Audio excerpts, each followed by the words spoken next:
Oh, we'll get there soon. You know, I brought a bell, but I left it at home this morning. It's great to see the buzz in the room. It's fantastic. One of the things that we like to do at CBN is to have some testimonies of business people around town. And today, John Carrigy is from Foundation Dental is going to share his personal testimony with you. So let's welcome John up to the stage.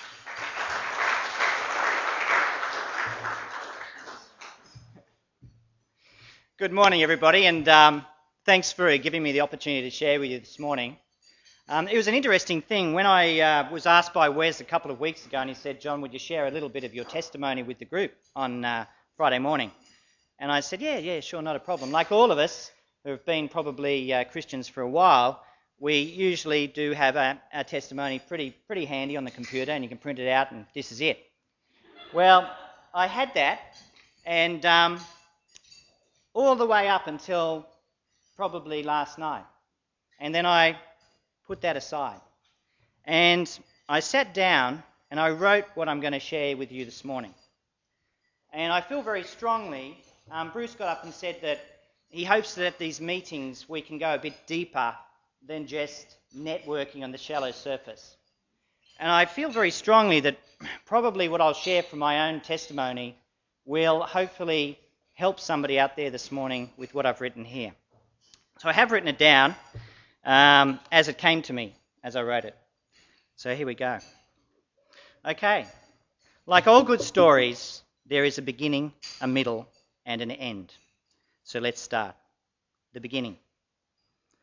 I've heard it said that in Australia, the average Aussie is now a couple of generations away from the church.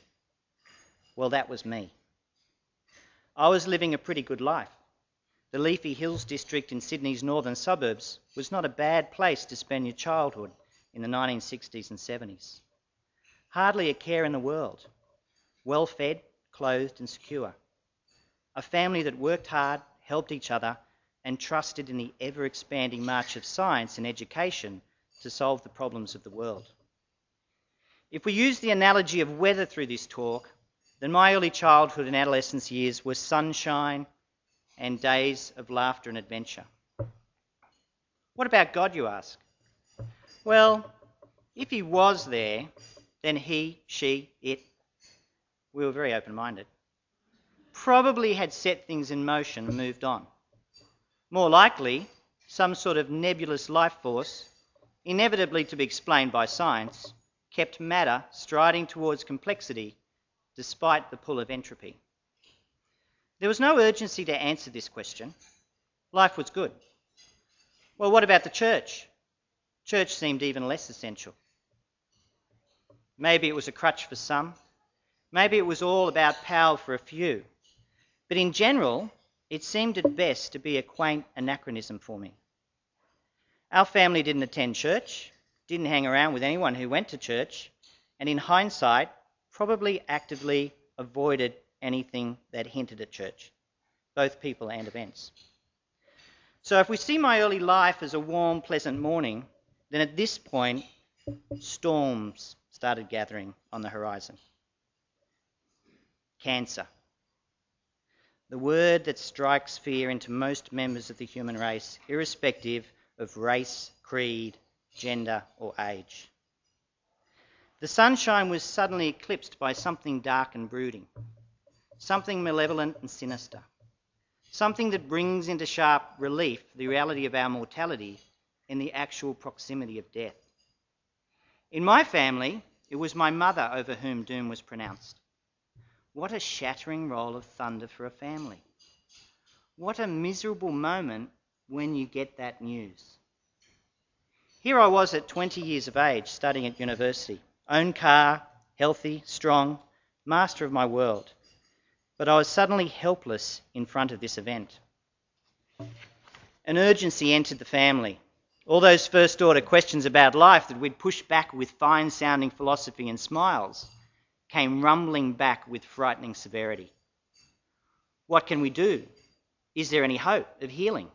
From who? How? Surely science would have the answer. The doctors would save us. Sad faces, dismal statistics. vague promises of future advances. Maybe next year. But we didn't have a year. The darkness was spreading. Time was pressing. Maybe the answer was in pseudoscience, alternative therapies, meditation, herbal remedies, potions, pills. But the darkness pressed on.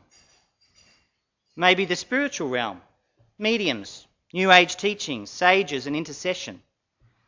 At this time, I even travelled to India to hunt down many magical promises.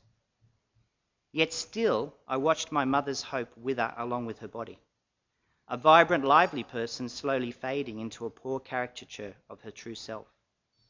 Many a late night I spent hours with her, desperately thrashing backwards and forth the various theories and ideas, trying to cobble together some combination of beliefs that would provide the key, unlock the truth.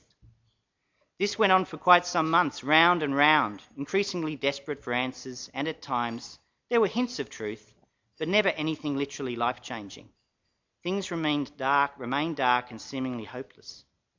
But we were wrong. Things were about to change. Quite dramatically. Now, this time I lived out of home, so often many days would pass due to uni before I was able to get home.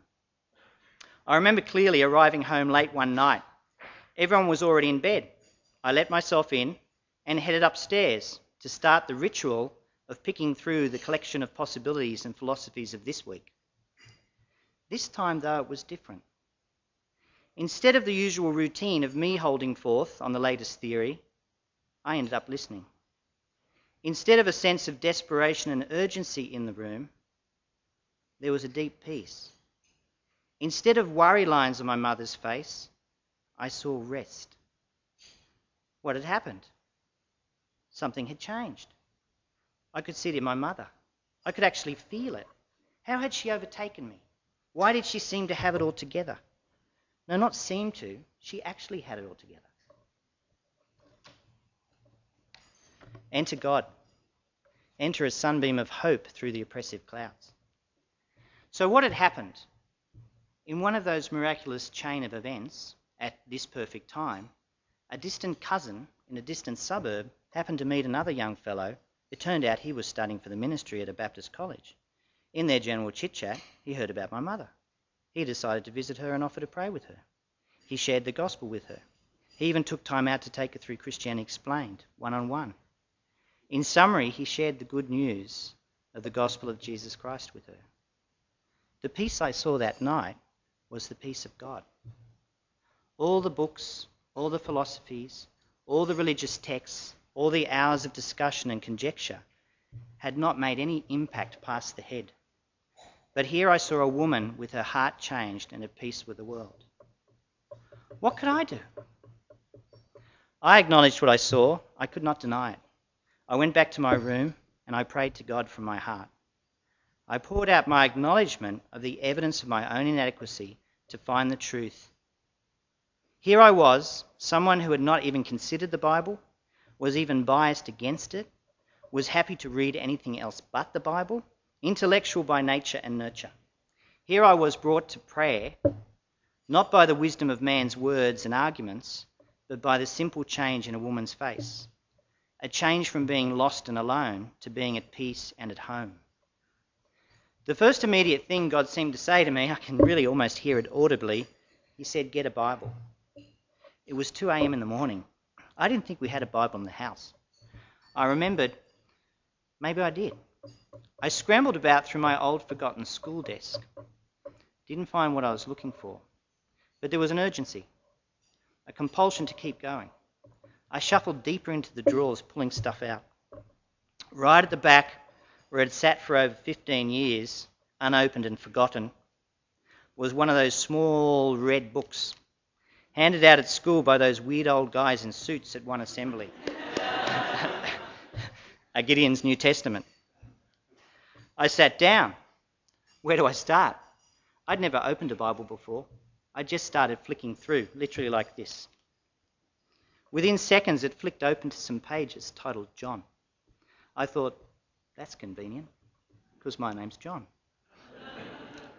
I started reading, and as I read, all the snippets of truth that I had laboriously collected and gleaned from all those hours of poring through books and travelling halfway around the world, here they were, line after line, paragraph after paragraph, page after page, condensed, succinct, and orderly.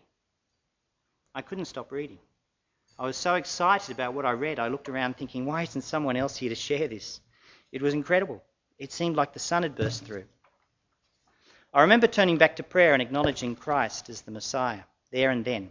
It was a very easy step.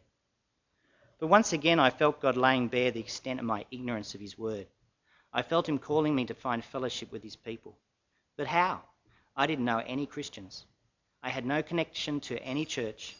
I went to bed that night at peace, but with no answer to the problem. But God had the answer. Next morning, I went to university as usual. I sat up the back of a tiered lecture hall, as usual, with all the people with bleary eyes and 3-day growth, as usual.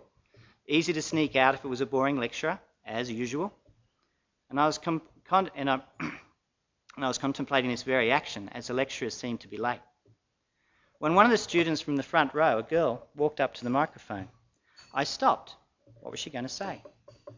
I would just like to let you know that a few of us will be meeting at lunchtime for a Bible study on the library lawn.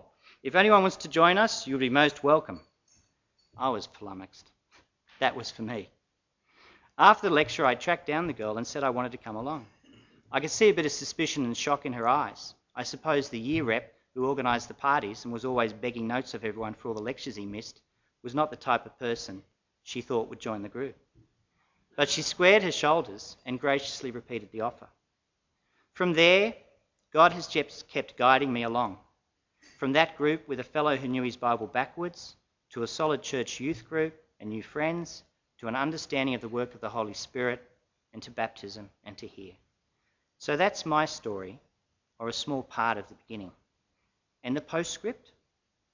My mother did pass away, but she was at peace with no pain, surrounded by all her friends and family, just how she wanted it to be. That young minister, well, he took the service. That girl who walked up to the microphone at uni, well, I ended up marrying her. That's Bronwyn over the back. We have 3 beautiful children, and we've been married for close on 23 years. So thank you for your attention, and God bless you.